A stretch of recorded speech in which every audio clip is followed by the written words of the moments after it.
पले करनी चाहो बातो पल अब ही जरूरी सुन ले हाथ नहीं के घोपल ऊपर बातो पले करनी चाहो बातो पल अब ही जरूरी सुन ले हाथ नहीं के घोपल कवनो कहे होने कवनो कहे ने बा कवनो कहे होने कवनो कहे ने बा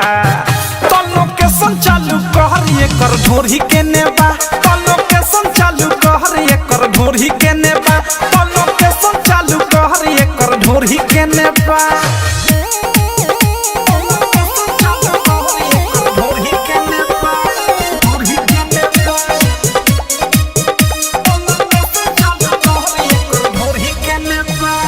मालविया टंची तबिया पोलाई ऊपर से नीचे ले बाटे गेलाई मालविया टंची तबिया पोलाई ऊपर से नीचे ले बाटे गेलाई लागताटे महालई पियो रछेने बा लागताटे माल ई पियो रछेने बा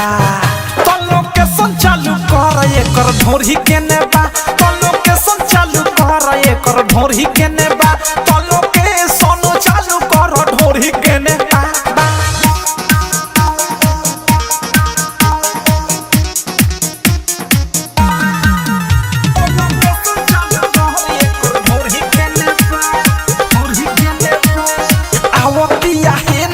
साध निशाना लहंगा में बाटे एकरा कुछ देखा जाना अवधि से राइटर थारू साध निशाना अनुराग मिसाइल बाटे कुछ देखा जाना